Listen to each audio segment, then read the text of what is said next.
He was 21, and he had just buried the only man who ever truly saw him. No house, no savings, no share of the family land, just a bone-handled pocket knife his grandfather had carried for 40 years, and a folded deed to a waterfall in Alder Hollow that nobody else in the family had wanted. And behind that waterfall, though Frank Ward did not know it yet, was something that would rearrange the shape of his entire life.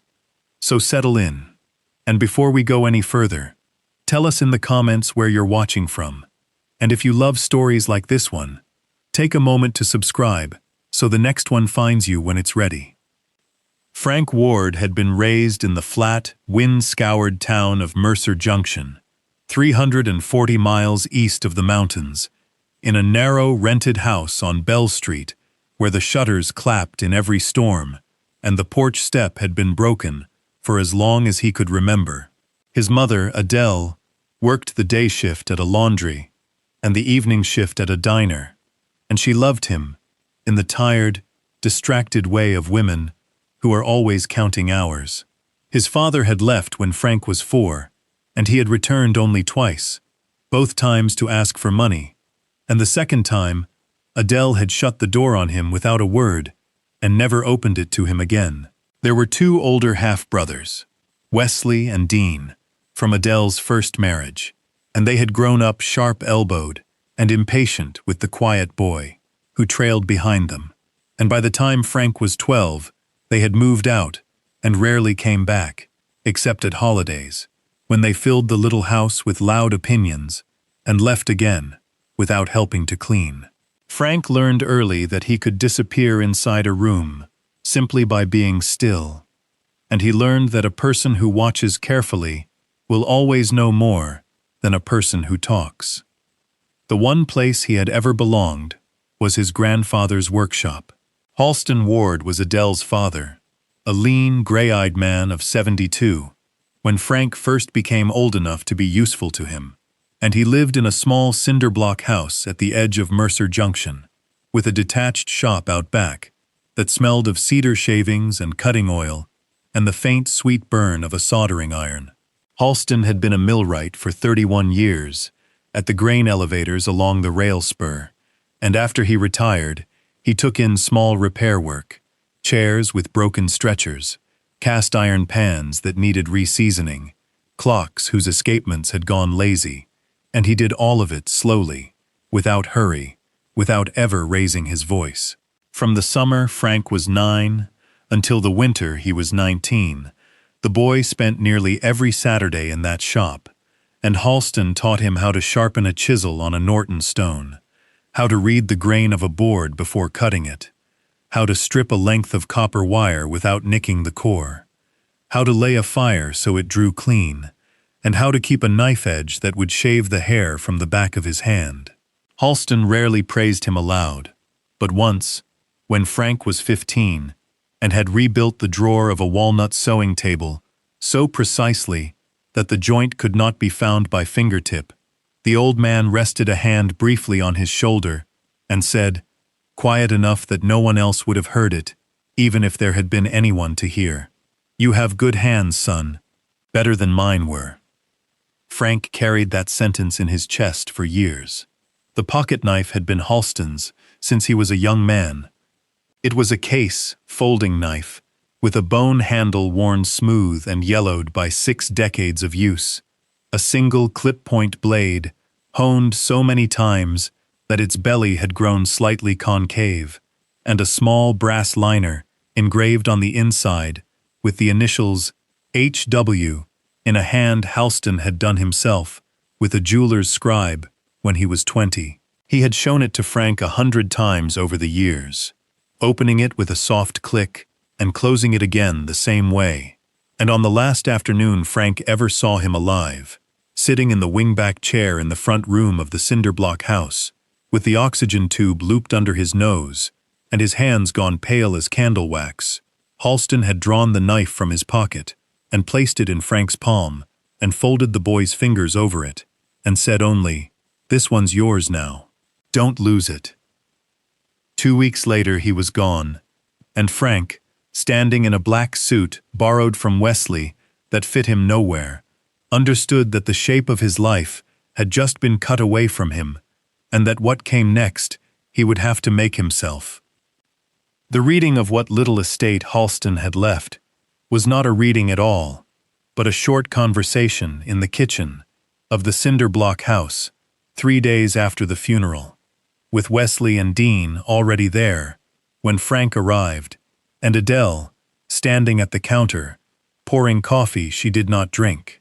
A man named Pearlie Hoke, who had done Halston's small legal work for 20 years, and who wore a brown suit that smelled faintly of pipe tobacco, sat at the table with a manila folder open in front of him, and spoke plainly, because Halston had asked him to. The house on the edge of town, he said, and the lot it stood on, and the shop out back with every tool in it, had been sold 6 months earlier to cover the last of the medical bills and the plot at the cemetery, and there was nothing left of that. The small savings account had gone the same way. What remained of Halston Ward's estate, Pearlie Hoke said, was divided as Halston himself had written it. To Wesley, the pickup truck. To Dean, the shotgun and the deer rifle. To Adele, a sealed envelope Pearlie slid across the table without comment. And to Frank, one folded sheet of paper that Pearlie placed in front of him, with a look that was neither pitying nor apologetic, but simply careful, the way a man sets down a thing he does not fully understand. Frank unfolded the paper and read it once, and then read it again. It was a deed, plain and county-stamped, transferring to Frank Ward, sole owner, a parcel of 41 acres in Alder Hollow, 340 miles west, described by survey markers, and a creek and a waterfall named on the plat as Halston Falls. Wesley laughed once through his nose. Dean said, "A waterfall!" He left the kid a waterfall, and shook his head, as if it were the punchline to a joke he had been waiting on for years. Adele did not look up from the coffee. Pearlie Hoke closed the folder, and said the deed was clean and the taxes were paid through the end of the year. And then he stood and put on his hat and thanked them all for their time, and let himself out through the front door. That night Frank slept on Adele's couch, and in the morning she woke him before she left for the laundry, and told him, not unkindly, but the way she told everyone everything, that Wesley was moving into the back bedroom on Friday, and there would not be room, and that he was 21 now, and would need to figure out where he was going. She said it while buttoning her coat, and did not stop buttoning to say it. Frank nodded once and said he understood, and she nodded back and left, and the door clicked shut behind her, the way any door clicks shut on any morning. He folded the blanket, set it on the arm of the couch, and gathered what he owned into a canvas duffel. 3 shirts, 2 pairs of jeans, a wool coat, a pair of work boots, a toothbrush, a razor. The borrowed suit hung back in Wesley's closet, $47 in cash, the bone-handled pocket knife in his front pocket, and the folded deed to Alder Hollow buttoned into the inside pocket of the coat. He walked out to the bus station at the edge of Mercer Junction before noon and did not look back at the house on Bell Street, because there was nothing on that porch that had ever been his to leave. The westbound bus out of Mercer Junction was a long silver Greyhound, with cracked vinyl seats and a heater that ran too hot on one side of the aisle and not at all on the other. And Frank took a window seat 3 rows behind the driver and rested his forehead against the cold glass and watched the flat brown fields of the plains unspool behind him, mile after mile. The ticket had cost him $31, which left him 16, and he had eaten a cheese sandwich wrapped in wax paper for breakfast, and did not intend to eat again until the bus reached the mountains. The land west of Mercer Junction was the land he had known his whole life without ever having crossed it. Wheat stubble, and cattle wire, and grain elevators, standing alone on the horizon, like the last teeth in an old man's jaw. And for the first 100 miles, the country did not change enough to notice. Then the road bent north and began, almost imperceptibly, to climb. The fields gave way to short grass and then to sage, and the sage gave way to scattered pine, and by the time the sun was low and orange behind the windshield, the bus was winding through foothills the color of a rusted stove, and Frank could see, far ahead and blue against the sky, the true mountains rising like a wall the country had built to keep something out or keep something in. He slept in fits, waking each time the bus stopped at some crossroads town, to let a passenger off or take one on. And in each town, he saw the same things: a diner with fluorescent light, a gas pump, a dog asleep on a porch, a woman in a heavy coat, carrying a paper sack.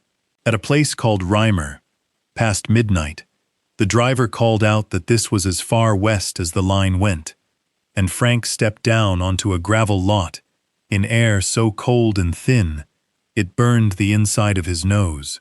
He asked at the diner where Alder Hollow was, and a woman refilling a coffee pot told him it was another 40 miles up into the pass, and no bus ran that way. And the only thing he could do was wait for morning and see if a lumber truck or a mail carrier would take him. He sat on his duffel outside the diner, with his coat buttoned to his chin, and watched the stars come out harder and brighter than he had ever seen them. And in the deep cold he felt, for the first time since Halston had died, something that was not grief, but was near enough to grief to share a room with it. And he understood that whatever he was walking toward now, he was walking toward it alone.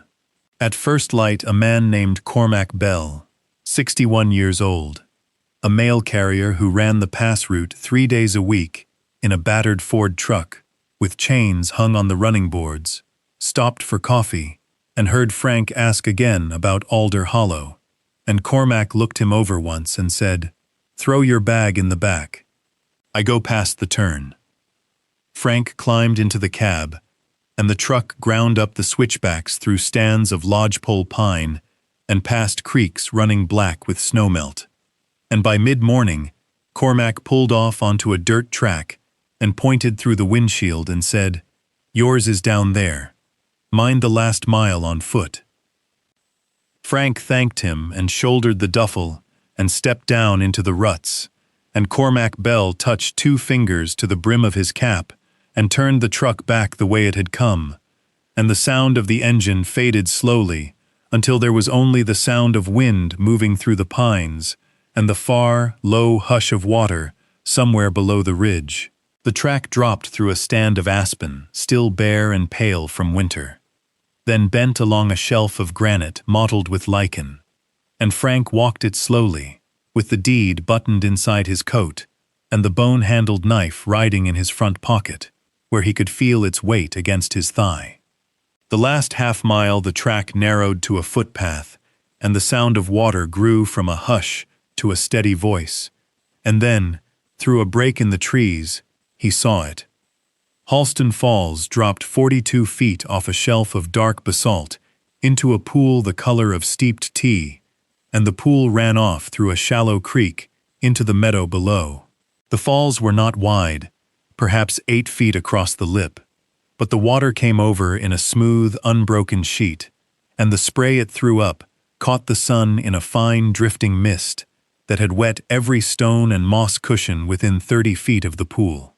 To the left of the pool, a bench of flat ground ran back into the trees, and there Frank set down the duffel and stood a long while and looked.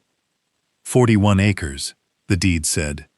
He could not see the boundaries of it from where he stood, only the falls and the pool and the meadow and the black timber climbing the ridge behind, but he understood at once why nobody in the family had wanted it. There was no road to it, no house on it, no fence, no cleared pasture, no barn, no well, nothing that a man in Mercer Junction would call property.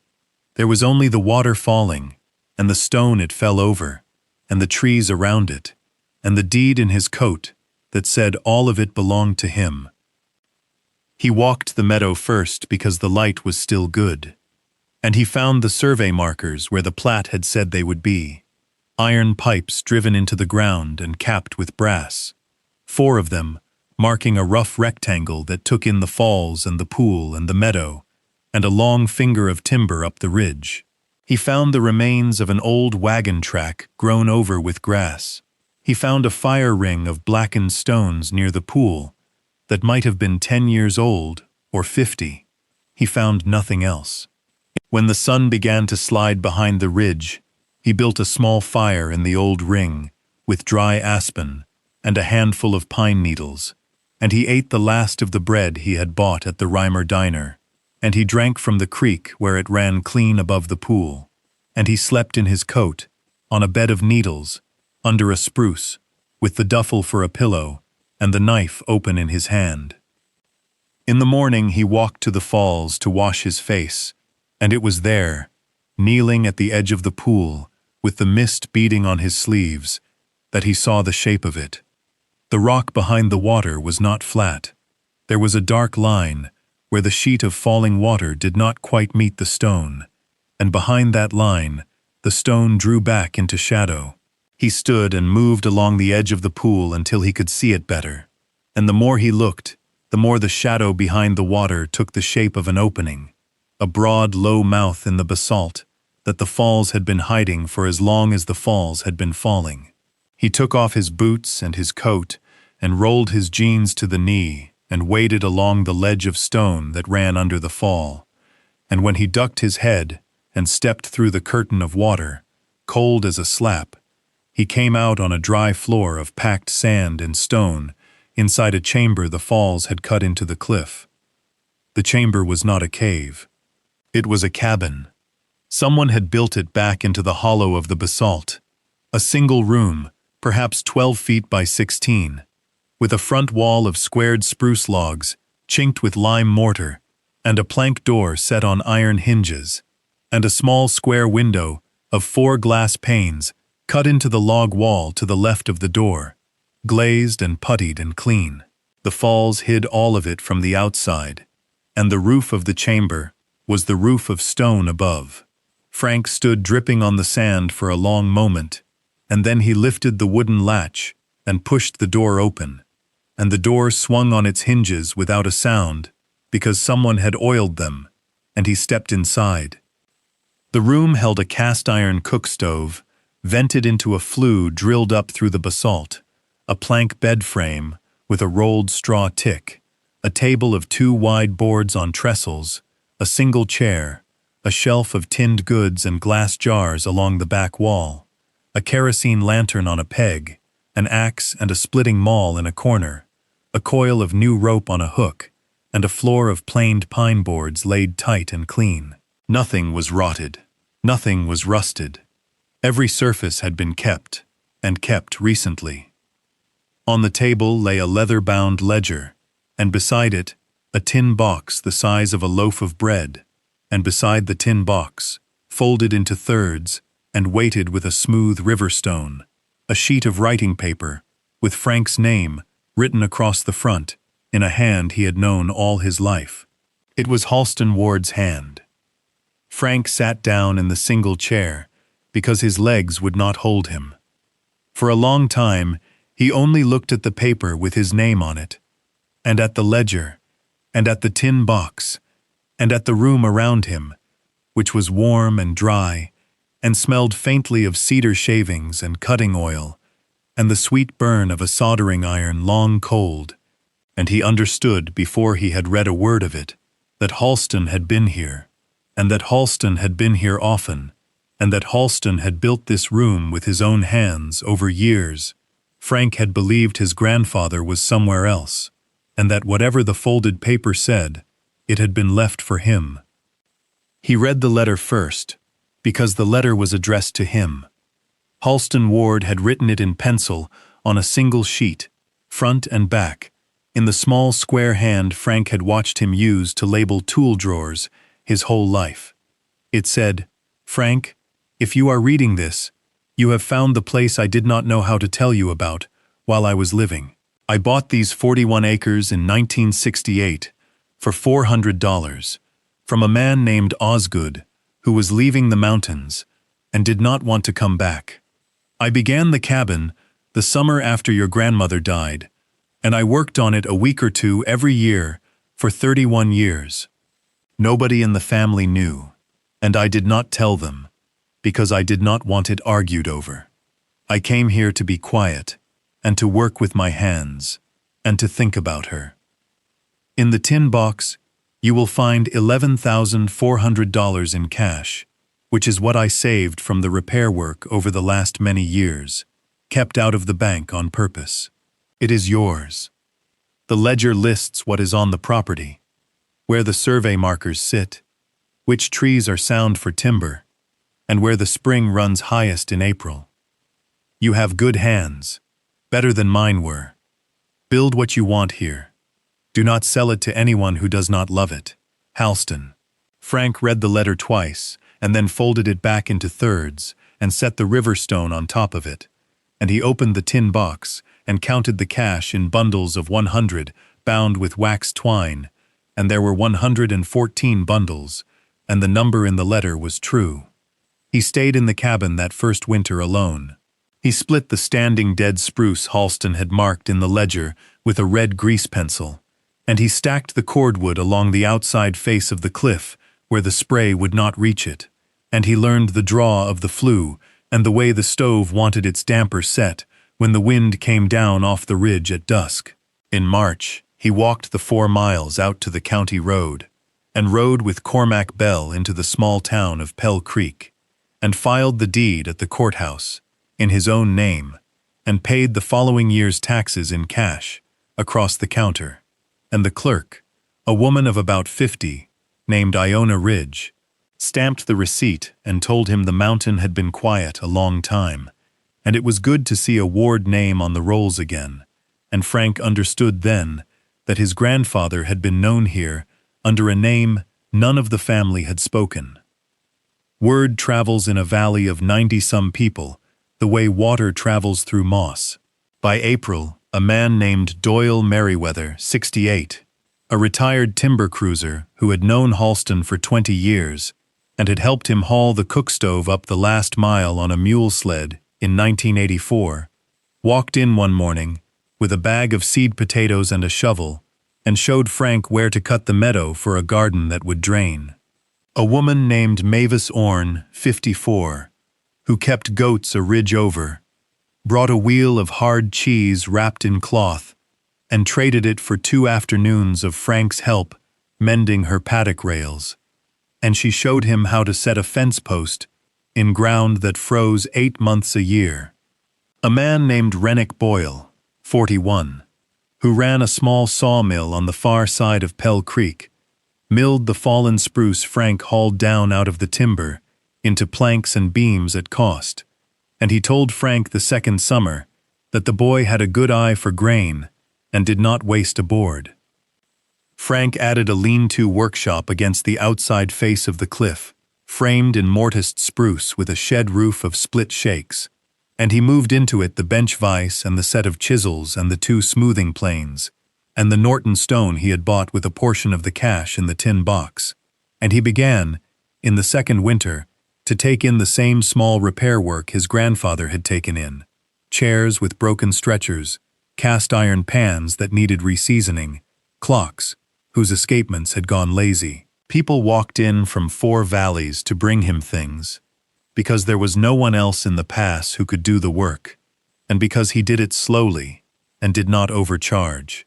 He kept his own ledger in the same hand Halston had taught him, and he wrote down every job and every price. By the 3rd spring, Frank was known in Pell Creek as the young man who lived behind the falls. He was invited to the Saturday coffee at the feed store, where old men argued gently about weather and elk, and he sat at the end of the bench and listened more than he spoke, which was noticed and approved. Cormac Bell brought him his mail on Wednesdays and left it in a tin box nailed to a pine at the top of the footpath, and Frank left in the same tin box, on Tuesday nights, whatever small parcels of repaired work needed to travel down the pass to their owners, and Cormac carried them without charge because Halston had once, in a bad winter, dug his mail truck out of a drift with a shovel and a length of chain and would not take $1 for it. A rhythm settled over the place. Frank rose at first light and split wood for an hour, before the fire in the stove was hot enough for coffee. He worked in the shop until the light through the four-paned window went flat. He ate his supper at the trestle table, with the ledger open beside his plate, and he wrote in it what he had done that day.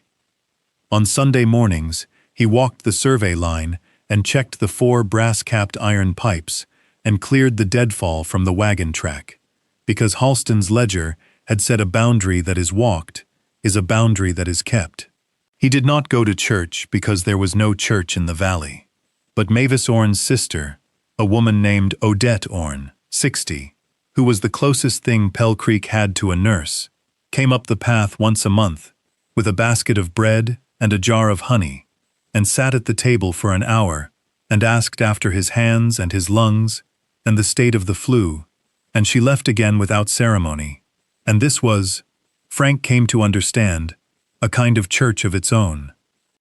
In the 4th spring, on a morning when the ice at the edge of the pool had gone from a plate to a lace, Frank sat at the trestle table, with the door of the cabin propped open by a chunk of split spruce, and the sound of Halston Falls filling the room the way a hymn fills a small church. The coffee in the tin cup at his elbow was still hot. The ledger was open to a fresh page.